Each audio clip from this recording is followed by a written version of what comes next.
I'm Jeff Goldberg. I'm the editor of The Atlantic. We're here to talk about various exciting countries in the Middle East. Over your bananas and yogurt.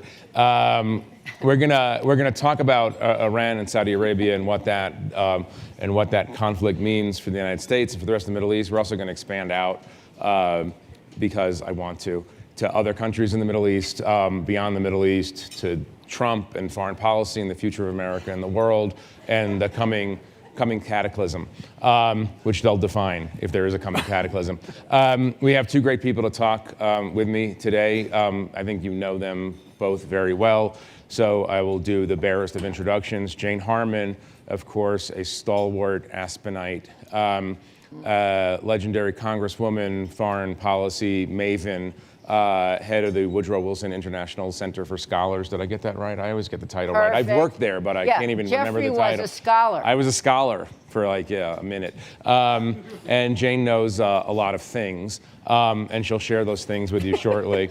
Ryan Crocker, a legend in American foreign service and in diplomacy.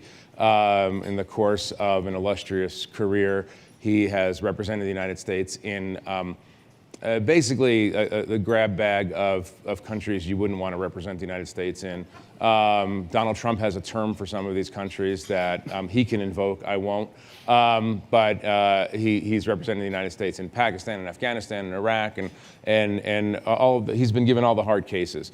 And so why don't we I want to start, if I may, by just asking each of you for a minute or two and you can disagree with the entire premise of this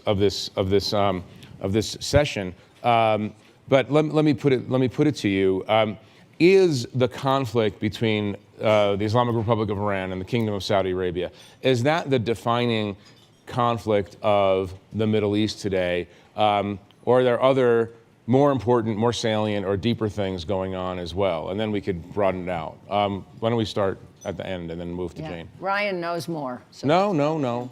You're a scholar. Well, first, it's great to be here. An important time to be here.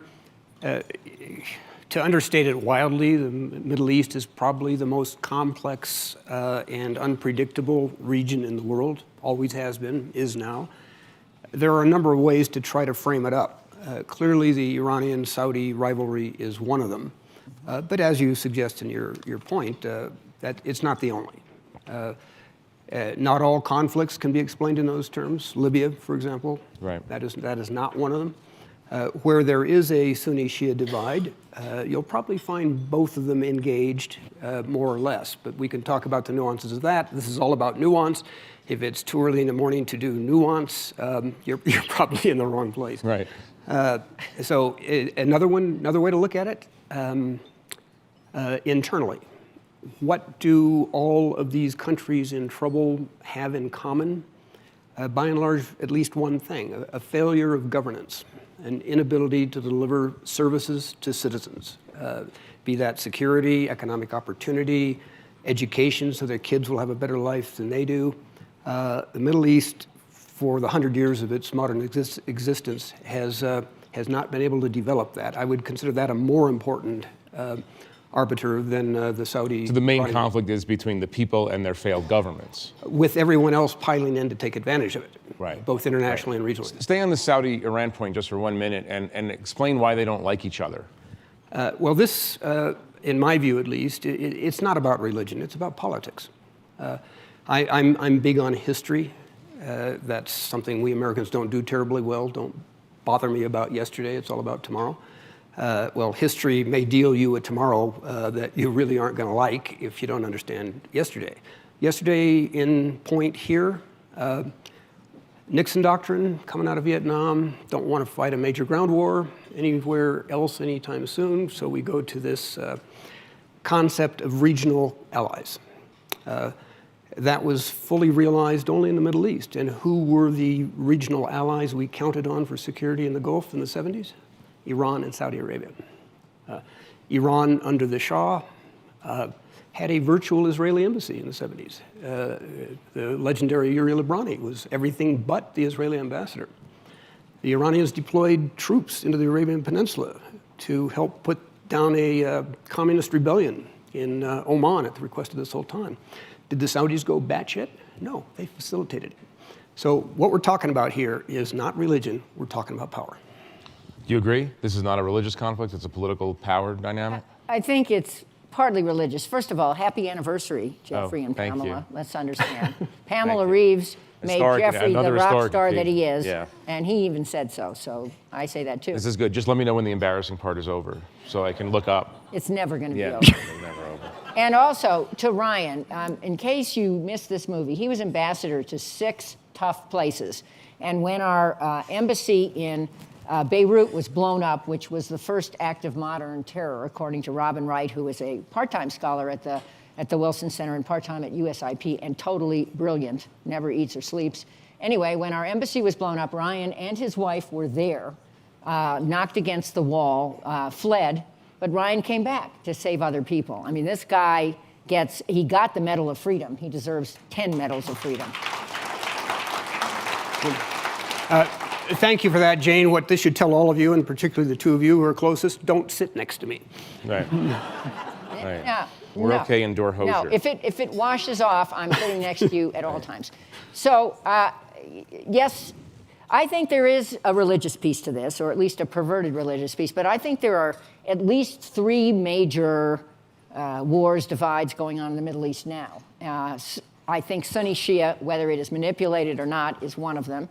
I think there's a geopolitical war between the US and Russia, and Russia's winning that because we seem to be retreating and we can't seem to articulate what our strategy is anyway. And this is not just a rant against the Trump administration. The Obama administration couldn't do it either, and Congress hasn't been particularly helpful. But there's also terrorism. And yes, it breeds in failed states and ungoverned territories.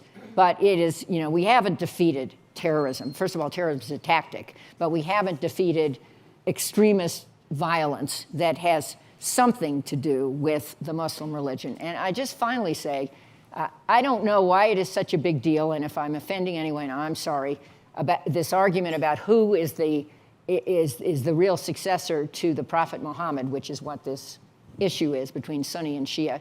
But they did get along for a long, long time, and now they don't. And just one final comment, Jeffrey, because one of the reasons... Explain what you mean by that, because just in case people don't understand the Sunni-Shia divide, what are you referring to? Well, the divide is, this argument about which is the true religion. I mean, this is going on in Judaism, too, between the Orthodox and the more secular Jews. And it's not resolved. And it gets amped up by pick a patron state, Iran or Saudi Arabia, as they need to amp it up. And people are actually fighting each other because of this. And there probably are experts here, and Ryan may be one of them, about the Muslim religion, and I'm not, who could know the nuances. But I did want to make one more point before I forget, and I'm likely to forget it. But remember, a 3-letter word, OIL, that had a huge amount to do with the U.S. Role in the Middle East and why these countries were important to us. Ryan, go to this question of the conflict as a framing device. The competition between Iran and Saudi Arabia, how does it manifest itself on the ground across the Middle East? And what are the consequences for United States foreign policy and economic policy?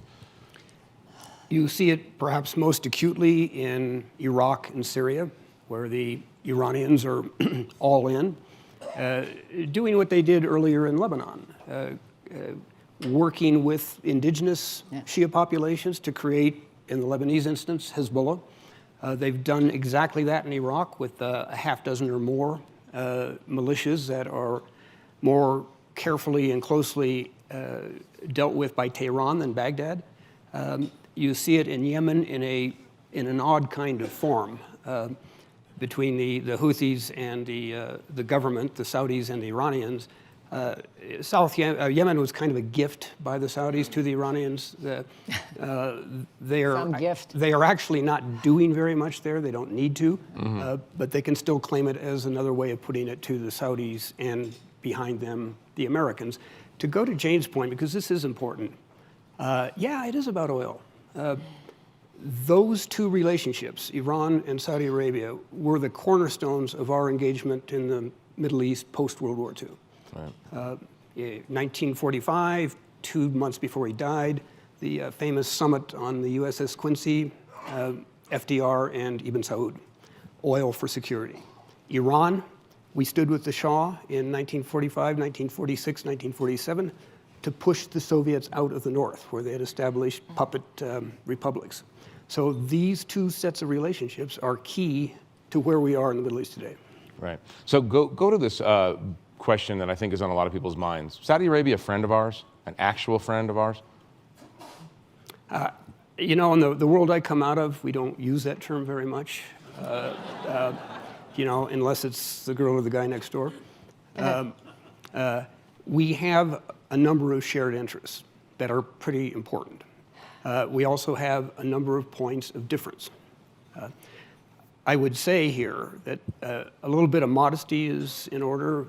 In addition to history, Americans don't do modesty terribly well. Iran and Saudi Arabia are, by any measure, the two most complex political societies in the region. We understand them very, very little. In Iran, of course, we haven't been represented since 1979. In Saudi Arabia, how the royal family actually works, how they make decisions, how they look out ahead, that's pretty much a closed book to us. So as we speculate freely, bear that in mind. Right. We really don't know how these places work. Jane, the reason I asked this, part of the reason I asked this question is because a couple of years ago, Barack Obama said in an interview that, and he had, and we can talk about this, he had a different vision for the Middle East than traditional foreign policy thinking. But he said that America's allies, meaning mainly Saudi Arabia, but the other Gulf states, were going to need to learn how to, quote, share the Middle East with Iran. This is obviously during the period of the nuclear negotiations. And that caused various heads to explode across the Gulf states, other Arab states in Israel. Was he right that our allies are going to have to learn how to share the Middle East with Iran? Or was he trying to recalibrate too much, in a kind of way, a traditional friendship with Saudi Arabia? That's a great question. Well, a couple preambles. I don't think you can call countries friends in the Middle East with the exception of Israel, which is a close friend and the only true democracy in the Middle East so far. I think friend is more the enemy of my enemy is my friend. I mean, everybody's maybe frenemies, sort of, kind of, and it's an evolving three-dimensional chess game. So that would be one comment.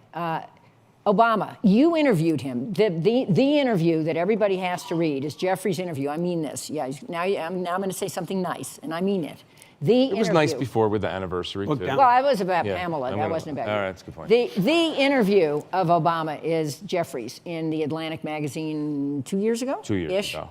Where he defended his inaction in bombing Syria and a number of other things that were very interesting. I mean, he thinks he did the right thing. I personally don't.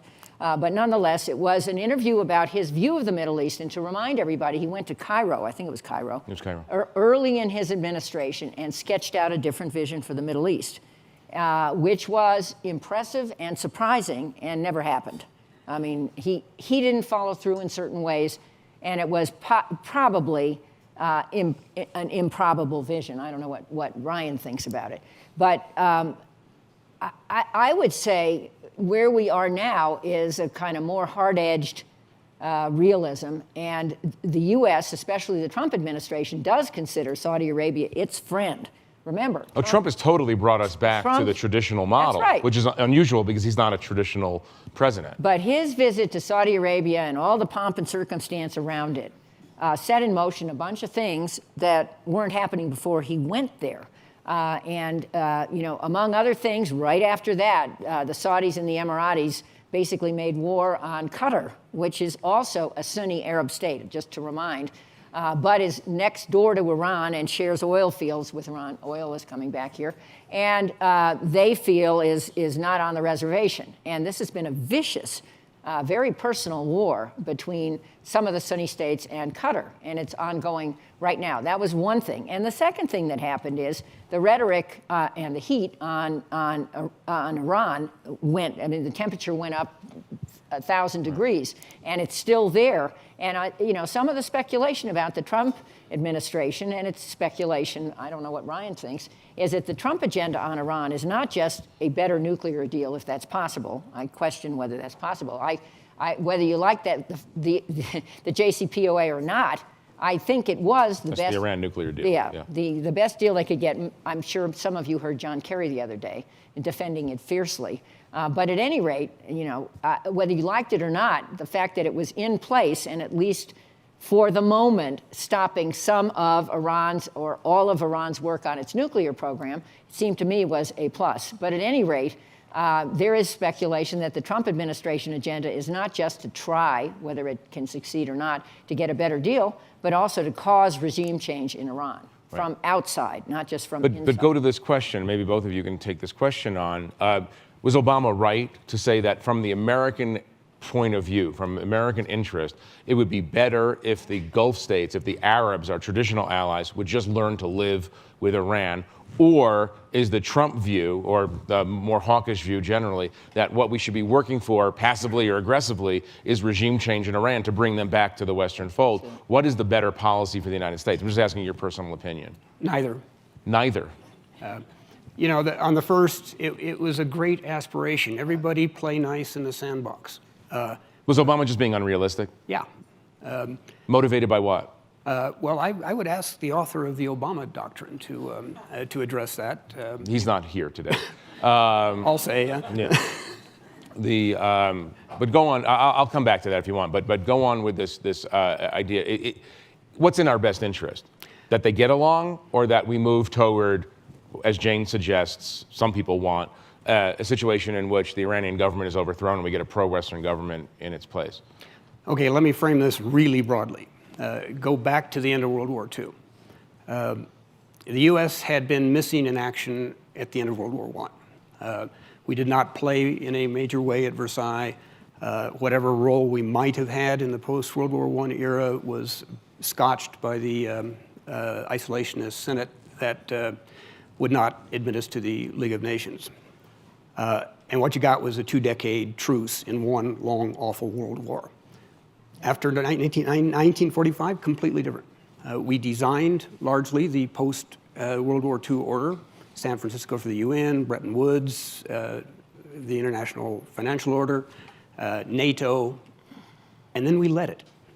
We didn't dominate it, we led it. And we got through 7.5 decades, more or less, with no major superpower conflict or World War III in the region. What Obama started and what Trump has accelerated is a backing out of that U.S. leadership role in the world. You see Obama, you see Trump as a continuum? Absolutely. More extreme? Go into go down that path for just a minute. Talk that through. I'll talk first about the differences. Trump, everybody's going to love this. Trump is kind of Obama on steroids. Trump pulled us out of the TPP. No, let him talk. Trump pulled us out of the TPP. Trump pulled us out of the Paris Agreement on the environment. Two signature events of the Obama administration, as well as the Iran nuclear agreement.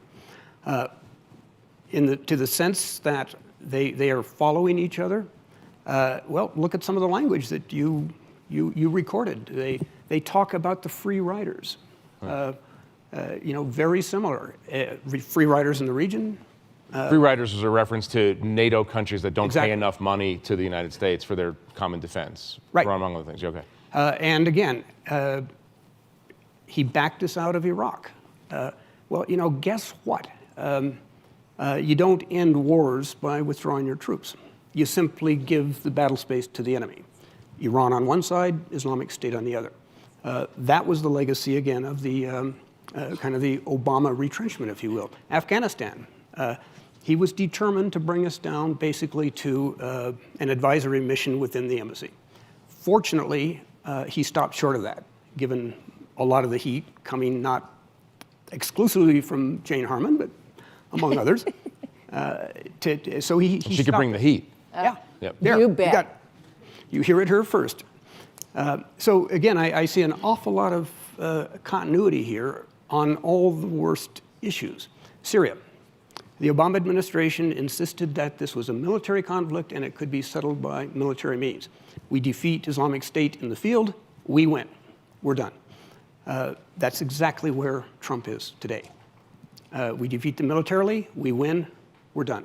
So, yeah, a lot of threads of continuity. Now, obviously, I'm overgeneralizing to keep people awake. There are lots of other factors and differences at play in there, but at a post-World War II strategic level, way too much commonality for my comfort. So decline and with retrenchment leading to more accelerated decline and more accelerated retrenchment. I want to put a pin because I don't want to forget to come back to the Saudi, Iran, and what's our best interest there. But I know that Jane wants to go defend President Obama. I sense it. I guess I start in a different place and I end in a different place. Other than that, I agree with you. But where I start, The middle, they're just so together, right in the middle. And we're going to do this in the next panel, and you're all going to march over there, and Jeffrey's going to be in the audience too. I know Pamela's coming, so it's up to you, Jeffrey. But we're going to talk about Iraq and Afghanistan. But you have to roll back the videotape to the beginning of those wars to remind Afghanistan, everybody gets, it's right after 9/11. We were going after the people who attacked us. We actually had an authorization to use force. We did it pretty effectively, pretty quickly, and then we didn't have a strategy after that, my view. We can discuss that in the next panel. And Iraq, different reason. They had WMD, which they didn't have, but that caused some of us to support our action. Others supported it for ideological reasons. And again, the prosecution of that war, very problematic. But why I'm putting that out there is you get to Barack Obama. He ran for president, pledging to get us out of Iraq. He thought it was a bad war. He wasn't in Congress yet. He didn't vote on the war. And so that was his history. Trump also thought those wars were bad. So that, in that way, the frame is the same. But everything after that, I don't think is the same in a number of ways. I think that Trump's mantra as president is, ABO, anything but Obama. He gets out of every single thing that Obama started. So in that sense, he's totally different from Obama. But I also think... You don't think Obama was a declinist? Obama was... I don't know what does declinist mean? It means that President Obama believed, I think, that unusual among American presidents, at least until this president, that America can do as much harm as it does good in the world, and that America has to be very, very careful about the application of its power because we've made too many mistakes. Iran is a perfect example. Okay, well... And that retrenchment and withdrawal and modesty and humility in the way we approach the world it was in order, and that was interpreted in many quarters as we're pulling out. Yeah, well, I think that Obama said, and he even said it when he accepted his Nobel Peace Prize. He was surprised to get the Nobel Peace Prize. It's interesting how much Trump now wants it. But he said that not all wars are bad. There are good wars. I think that Obama's view was the excessive use of military power gets us into trouble. But what he sketched out, at least as I remember it, in Cairo, was a vision of the U.S. as a force for good. I mean, it wasn't the new Marshall Plan for the Middle East, although we hoped that countries would step up and do it. So I don't think he was retrenching from the world. I think he was redefining what the U.S. role in the world is. Let me put a pin in that and just come back to this this question of Iran and Saudi Arabia, and as a finite problem or as a contained problem or challenge.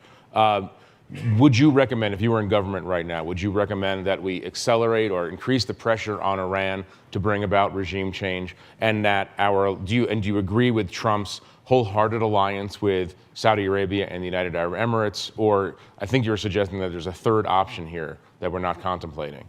Go to that, and maybe you can jump in on that one too. It's a great set of questions. In the first instance, look at the landscape.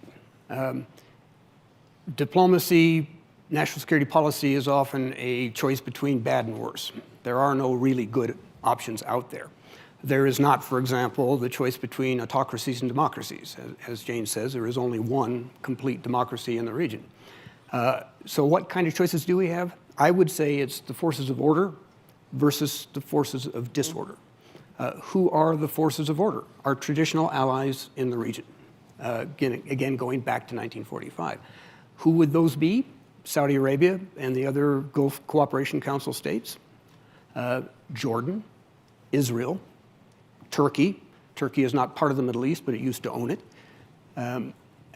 These are Egypt, absolutely. These non-revolutionary states. Yeah, the status quo states, if you will, but forces of order in that 1945 vision we had of U.S. global leadership, including or especially in the Middle East. So you shore up those relationships in the first instance. And you do it with your ears open and your mouth largely shut. That would be the third thing Americans don't do well, but it is important. So you talk to our traditional allies. What are you worried about? What do you want to achieve? What are the risks? What are the benefits? What would you like to see the U.S. doing? That is the approach I think that makes sense. If you're going to talk about regime change in Iran, I'm a veteran and a survivor of regime change in Iraq. So how is this going to go down? We knew we could get regime change in Iraq.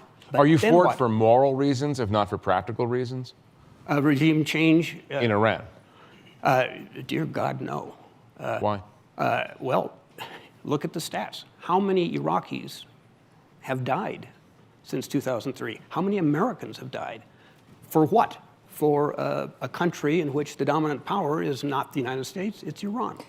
Hard to make anything good out of that, morally or strategically. Right. And I would say, who's for the regime in Iran? Certainly I'm not. But I am for punishing Iran's malign behavior in the region, which we were doing even with the Iran nuclear deal and should have been doing more of, and I think we will be doing more of it. I mean, Iran is the biggest sponsor of terror proxies anywhere, and they are all destabilizing what little stability is anywhere else in the Middle East. Plus, Iran has an aggressive agenda, it seems to me. I mean, the Shia Crescent is a real thing. It's not a fake thing. And but I would say, let the Iranian people decide who they want to govern them. We saw this movie in the 50s when we pushed out the leader of Iran. We certainly saw it in Iraq, and it doesn't lead to any better outcome for the people there or for us.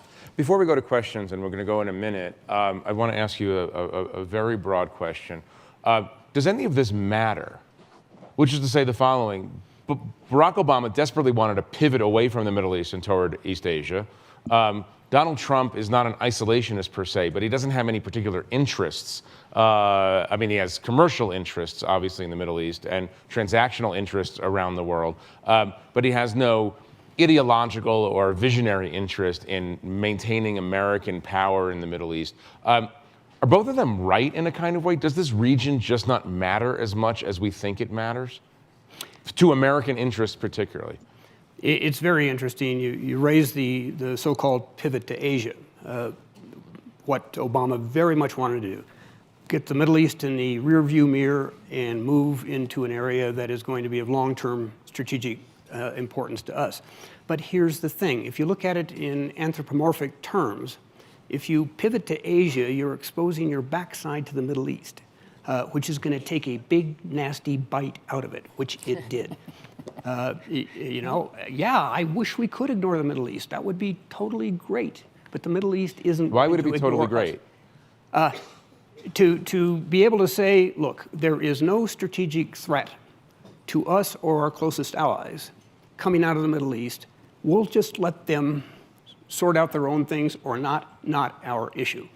Again, going back in history, 1990, 89, 90, the defeat of the Soviets in Afghanistan. We had been allied with Pakistan to fuel and train that Islamic resistance to Russia. Be careful who you choose. It was the only serious mistake in foreign policy that the George H.W. Bush administration made, to say our work here is done. We can see the Civil War coming, not our problem, that's their problem. Right. And guess what? Yeah. 9/11, 2001, it became our problem. That came out of the Afghanistan that we decided we were done with, that invited in Al-Qaeda, gave them the space to plan operations, and guess what? A really big problem for us. Right. So go to this question.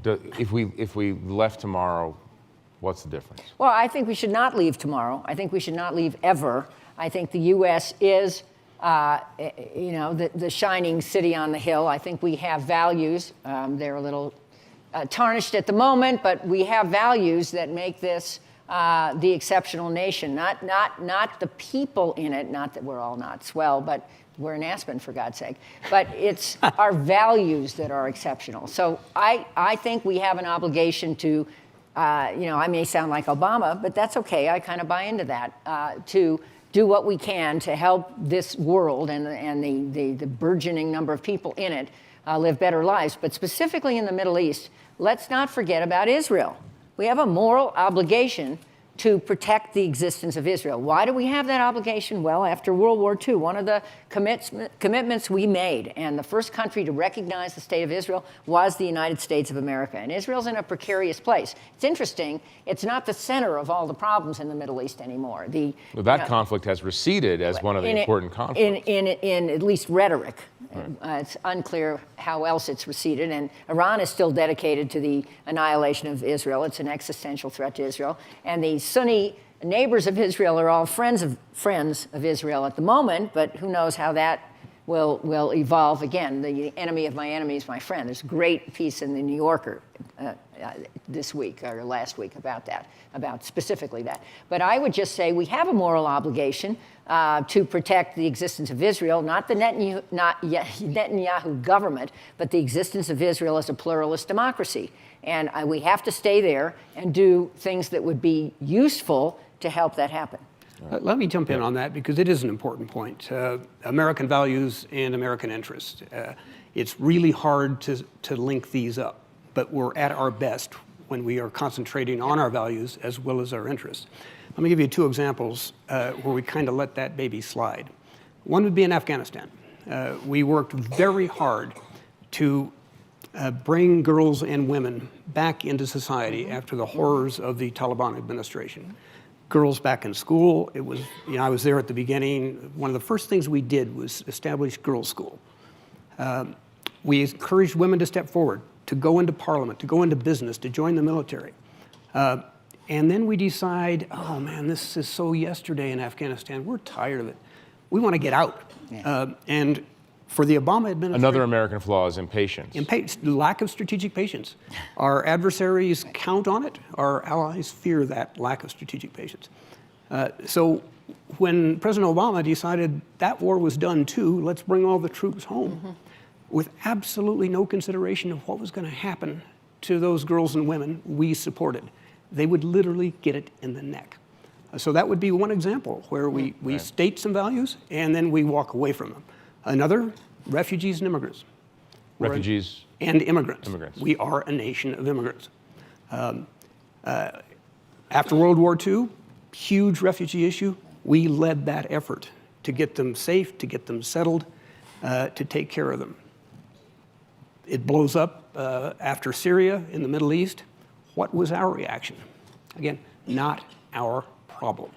Middle East problem, African problem, European problem, but not an American problem. Is this a localized, we're going to get the question in a second, but is that a localized Trump problem or is it more? No, this started with Obama. Yeah. I pleaded with him, announce you're taking 100,000 Syrian refugees, lead this effort. This was before the Paris attacks. Lead this effort. What have we got now? How many thousands have drowned in the Mediterranean? Where, incidentally, we have a numbered fleet. The Sixth Fleet has been there for 70 years. They know where these routes are. They just stay out of the way. The immigration crisis has brought European unity to its lowest point since the end of World War II. The Russians are delighted. Not so good for international stability. Right.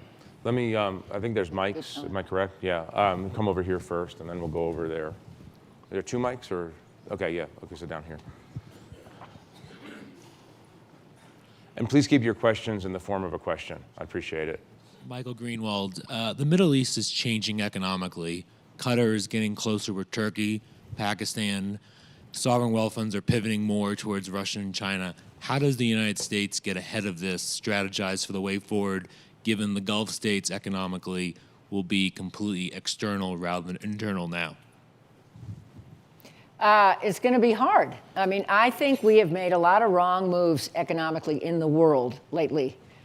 these new tariffs on Europe, for example, and the imposition of secondary sanctions on Europe is really going to hurt us.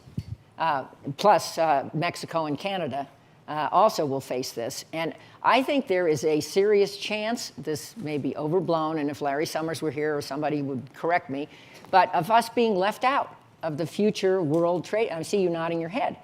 Because Europe has 500 million people, we have 330 million. They're bigger. It's not that they're united. I mean, Ryan is right, they are disunited. So maybe that's some kind of advantage. But in the Middle East, too, there's the huge opportunity for Sunni nations to trade where they want to trade. Israel is a powerhouse economy, and a dream would be peace in the Middle East with Israel and possibly Jordan leading the IT piece of it and the others bringing their natural resources to the table. But at any rate, if we don't get smarter economically, I think we are in for being worse off than we presently are. Do you want to go over here? Yeah, thank you. Stuart Bernstein. Thank you. Great panel. Ambassador Stuart Bernstein. Ambassador Stuart Bernstein. Thank you. The issue between the Saudis and the Iranians, is this what is motivating the new relationship with the Saudi countries with Israel? I know Saudis and Israel have been cooperating greatly. Yeah, in this picture of unbroken gloom that we are painting for you early in the morning, it's important to focus on some of the brighter points, and this would be one of them. Neither country is talking too much about it, but clearly as conflicts change, as new threats emerge, status quo powers like Saudi Arabia, like Israel, are going to find some common ground. You see this in ways large and small. When Mohammed bin Salman was in the US, for example, he downplayed completely the implications of the embassy move to Jerusalem. The fact that he made that trip after the decision was announced, I think is important symbolically. Another important symbol, forever started in 1945, just in case you wanted a date. You're a creationist, aren't you? There, you got it. Your latest scoop. If we had a president, a secretary of state visiting the region, going to Riyadh, wanting to go on to Tel Aviv, they had to file a flight clearance to a third country, and then once airborne, amend it for Tel Aviv.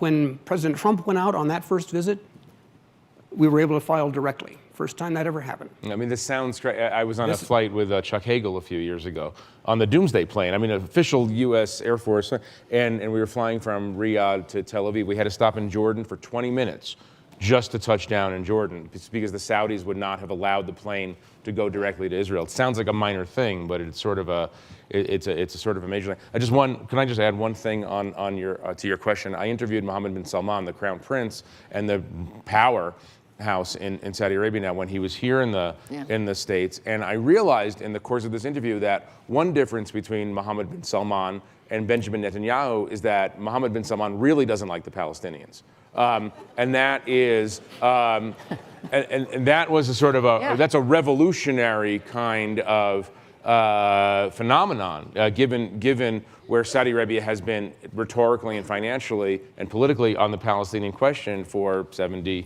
years. Yeah, well, there's another wrinkle there. I think that's right.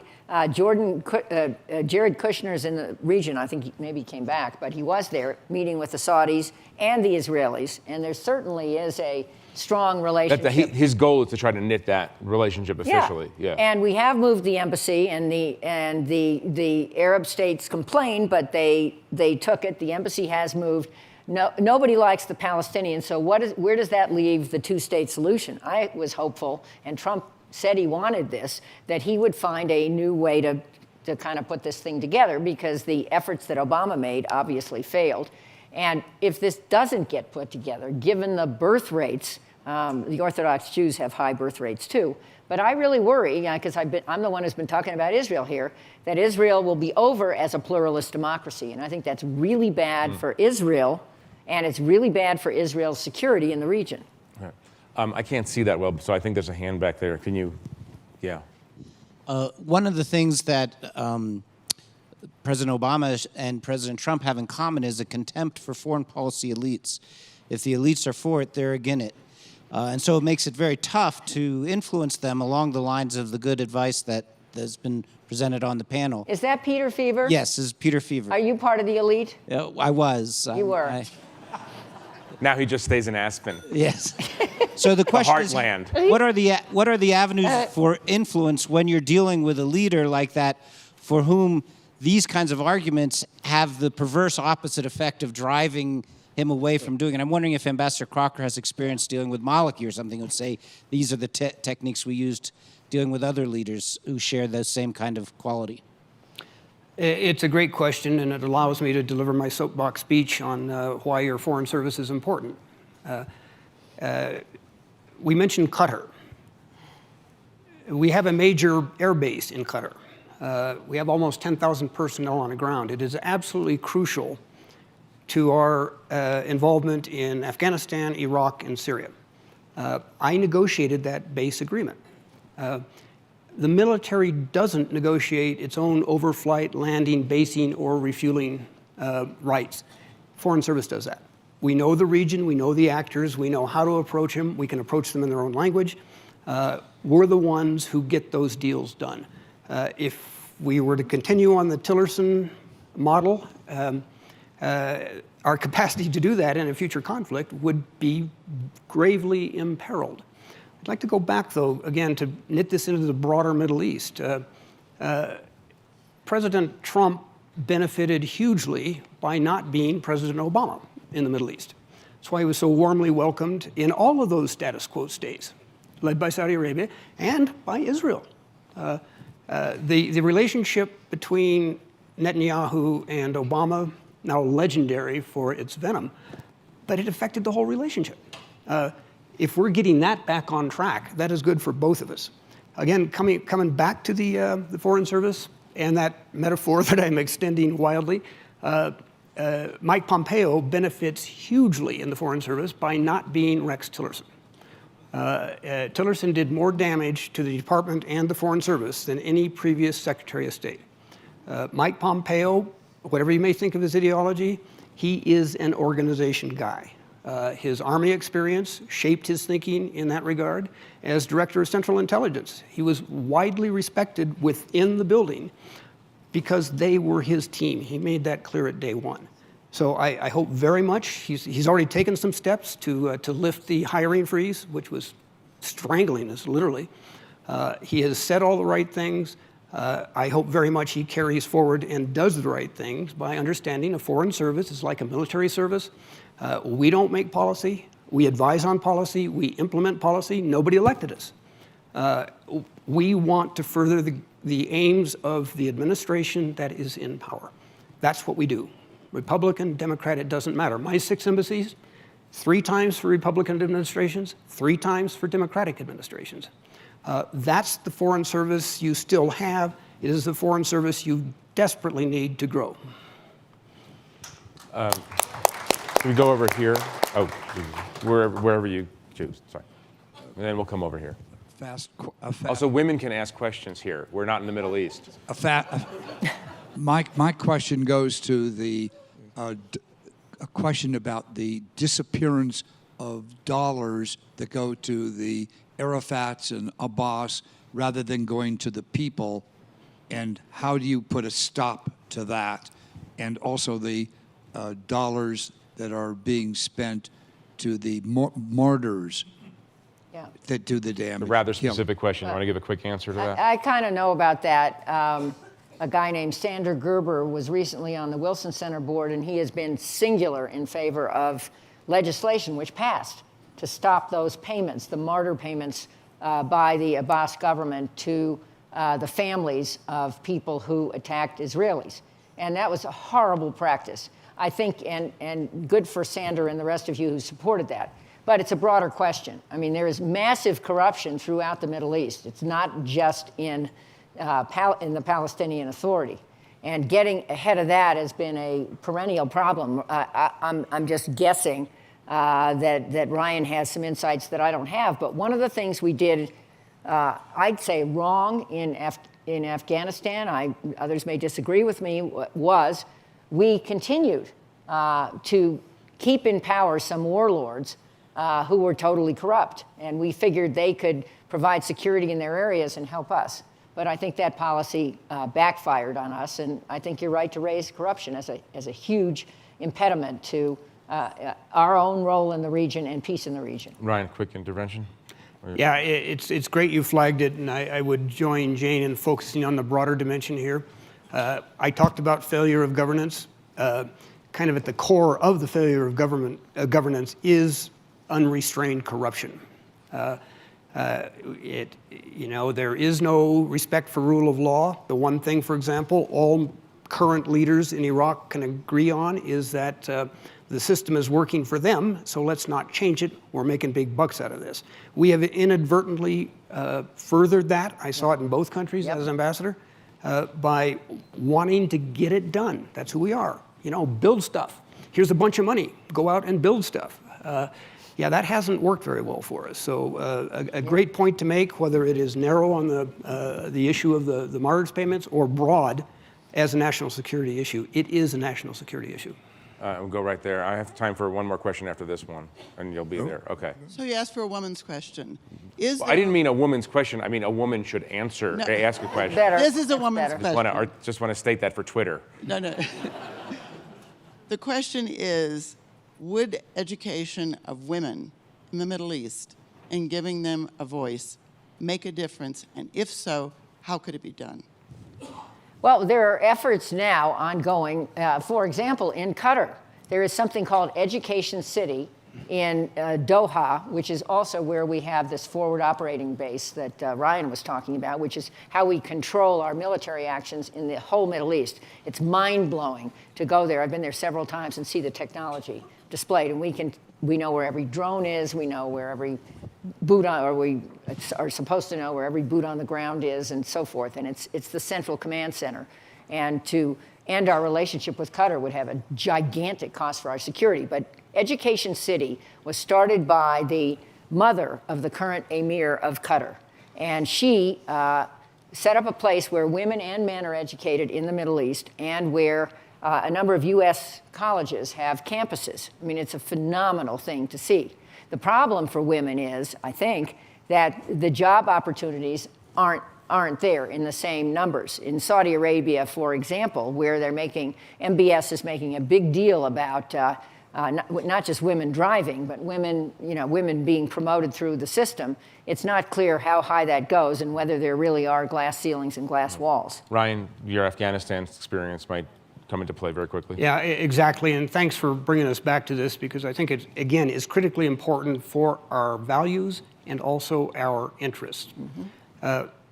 One of the early things we did, as I mentioned, was get girls' education cranked up. I remember January 2002, Joe Biden came out as our first visitor from the Hill, as chairman of the Foreign Relations Committee then. I took him to a girls' primary school that we had got up and running.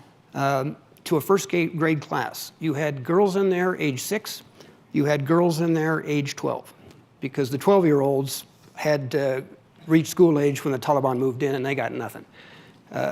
We asked one 12-year-old if she was kind of embarrassed being in a class with kids half her age. She turned to us and she just beamed this smile saying, "I am so happy to be in school." It depends on us. It's what I said earlier. Girls and women have made huge strides in Afghanistan. It's a generation we've never seen before.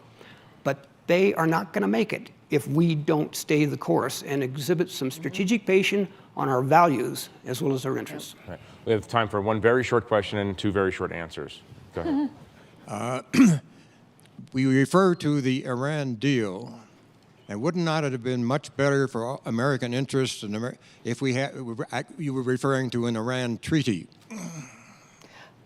Would it have been better to have it be a treaty? Absolutely. If it were a treaty, any president would not have been able to do what President Trump just did. The reason it wasn't a treaty is that I think, and Ryan would know better, the Obama administration believed Congress wouldn't ratify it. And so It's an agreement, and Congress came up with a piece of legislation where it could disapprove it, but it didn't have to approve it. And again, I am not shilling for the agreement per se. It wasn't perfect. It was the best that a pretty able team could get. And you can say the team was too eager, but I would say that it really did. And if you heard John Kerry very knowledgeably a few days ago go through what it did and what it didn't do, I think it got us a lot. It certainly contained Iran's nuclear industry for at least 10 years and some aspects of it for 15, 25, and forever. I'm going to cede my time on this to ask you two quick questions. You wrote the seminal piece on Obama. You entitled it The Obama Doctrine. Tell us in 2 sentences what that doctrine really is. Second question, Wait, what do you I anticipate? feel like I'm being Go, hijacked. Ryan. What do you anticipate the Trump doctrine will turn out to be? You have 15 seconds for each. This is He learned how to hijack things in the Middle East, obviously. The Obama in really one sentence, the Obama doctrine is a tragic understanding that humans are flawed and that America is flawed and that America is capable of doing harm through its application of power and just its sheer size, as likely to do harm as likely to do good. And they're specific, obviously, you could look in the Middle East context, you could say that the Obama doctrine really was pivot away from the Middle East. This is a swamp. Asia is our future. That's a specific sort of thing. But dispositionally, it was that we have to approach the world with a kind of modesty and understanding of our power and an understanding that we can get things wrong, that everybody in the world is trying to draw us into their problems. The last 2 years of Syria were, from his perspective, a heroic attempt by his administration not to get sucked in, at obviously a moral cost, which will be debated for years. The Trump doctrine is actually easy. He's been remarkably consistent on foreign policy for the last 30 years. I mean, there's a record of statements. He loathes alliances, mistrusts allies, doesn't like free trade, all for the same reason, which is that he feels that since World War II, we've been ripped off. We're the richest country in the world and everybody sees us as the piggy bank. So he has to end those things. He doesn't believe in multilateral alliances because, again, thinks that it's just an attempt by people to bring us into their problems. He does believe in transactional relationships. Obviously, another aspect of the Trump doctrine is that he has a fondness for authoritarianism.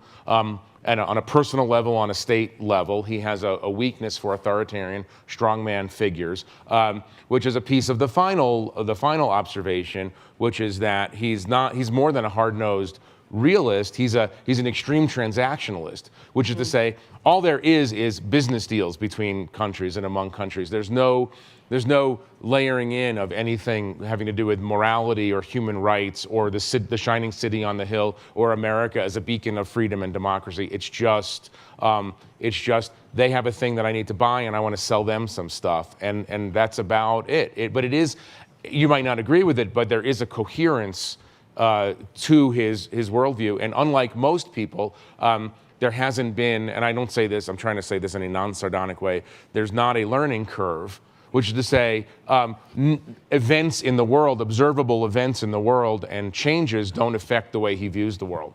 Is that fair? I hope you wrote this down. No, I don't want you to write it down. Anyway, thank you very much. I'm sorry for the hijacking, but thank you to our panelists. This is great.